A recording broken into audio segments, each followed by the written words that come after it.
সবাইকে নমস্কার। এই ওষুধ গাছের নাম হলো চাকমা বাচায় থিদানির্বিষ বলা হয়। এটা হাই প্রেসারে খুবই উপকারী।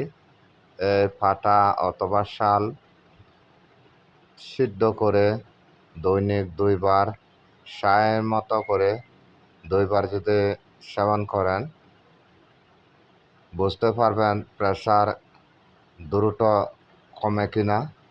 এটা দেখতে পারবেন। এটা বাংলা ভাষায় আমরা নাম জানি না। চাকমা বাচায় কিন্তু ওষুধের নাম থিতানির্বিষ, হাই প্রেসারে খুবই উপকারী।